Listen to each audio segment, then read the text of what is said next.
Hello, my dear lovely friends. How are you doing? It's me, Miss Sayora again. I missed you very much and Hope too. Look at her. Here she is. And she's saying hi. Yeah, Hope is reading the book. She likes reading a book. How about you? Great, I knew it. So, today I'm going to read a really interesting story, and the story called The Scaredy Cat Sleepover. It's about Minnie the Mouse and her best friend Daisy Duck. They had a really interesting and kind of funny and kind of scary sleepover.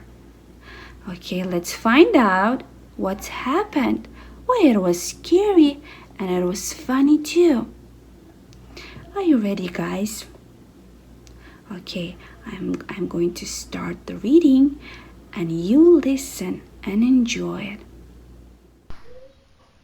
Minnie Mouse Scaredy Cat Sleepover. Minnie Mouse rolled her pretty pink suitcase up to her best friend Daisy Duck's front door. She and Daisy were having a sleepover. The door flew open before Minnie even had a chance to ring the bell.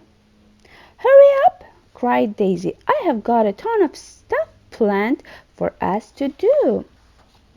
When they got inside, Daisy announced, "First, we're making cupcakes." The friends got right to work mixing, baking, and decorating. "These look amazing, if I do say so myself," Daisy said. "Tomorrow, let's leave some at Mickey's and Donald's houses as a surprise," Minnie suggested. Then she noticed the cupcakes were decorated just like the bows they were wearing. "Somehow I have a feeling they'll all know the cupcakes are from us." Next it was time for fashion show. Daisy brought out makeup, jewelry, and some of her most glamorous clothes. "We're going to look so cute," Daisy said. When they were done, Minnie looked at herself in the mirror. "I'm not so sure about cute," she said, laughing. "I think I accidentally made myself into a Christmas tree." Minnie decided that Christmas trees was probably not the big fashion trend, so she and Daisy ditched their next looks and changed into pajamas. It was time to relax and enjoy a movie. "My TV gets 397 channels," said Daisy. "Let's see what looks good." They channel surfed until they came to a scary movie marathon. "Perfect," Minnie said. A movie called The Invisible Monster with 10-Foot Claws was just beginning. Minnie and Daisy watched as an actress entered the spooky mansion. The door slammed behind her with a bang. "Eek!" Minnie and Daisy jumped. "You will never get me, monster!" the actress cried. But soon she heard the scratch, scratch, scratch of the monsters moving toward her. The monster chased the actress all over the house. Likely she managed to escape, but Minnie and Daisy watched the rest of the movie with the lights on. When the movie was over, the friends got ready for bed. Minnie tried not to jump every time she heard a strange sound. Daisy tried to ignore the creepy shadows on the wall. Soon they got into bed and wished each other sweet dreams, but an hour later they were still awake. "That movie scared me," Minnie finally admitted. "Somehow an invisible monster is even worse than one you can see. Just imagining what it might look like gave me goosebumps." "I got goosebumps too," replied Daisy. She tried to cheer up her friends by making a joke, "especially when that girl wore the ugly sweater with the mustard yellow sparkles. I have never seen anything so frightening." Minnie suggested they drink some warm milk to make themselves sleepy. After 2 big mugs full, they were back in bed and still awake. I'm not, it's not working, Daisy groaned. What should we do now? How about counting sheep? Minnie replied. She closed her eyes and began picturing a meadow full of them. Daisy closed her eyes too, but she decided to count other things instead. Finally, the girls started to drift off. Then suddenly they heard a loud scratch. What was that? Daisy cried. I don't know, Minnie said, huddling under her blanket.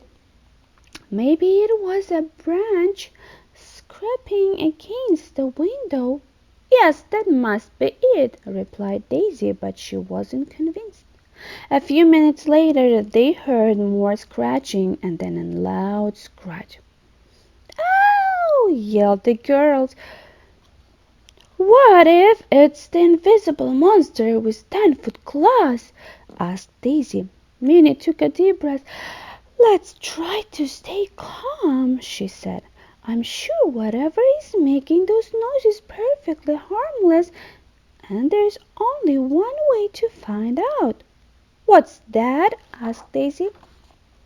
We have to be like the girl in the movie and investigate, said Minnie. Okay, Daisy nodded nervously, but I'm not dressing like her. So the pair tiptoed toward the sound of the scratching. It seemed to be coming from outside the front door. Let's peek it out the window, suggested Daisy. Maybe we can see something. Minnie pulled aside the curtain and let out a loud gasp. What is it? asked Daisy. Kittens! cried Minnie. She quickly threw up the door and brought them inside. Poor things! Do you think they're lost? Daisy asked. Maybe, Minnie replied. We'll ask around the neighborhood tomorrow and see if they belong to anyone. In the meantime, I will make up the spare bed, said Daisy. What spare bed? Minnie wondered. Daisy grabbed her laundry basket. This one, she said. Who would Who would have guessed that our monster would turn out to be furry and cute? Minnie asked as she snuggled back into her sleeping bag. Not me, Daisy replied, and the two girls burst into the giggles. Just a few minutes later, Minnie, Daisy, and the not scary kittens were all fast asleep. The end. Okay guys, see you next time. Take care of yourself. Bye bye.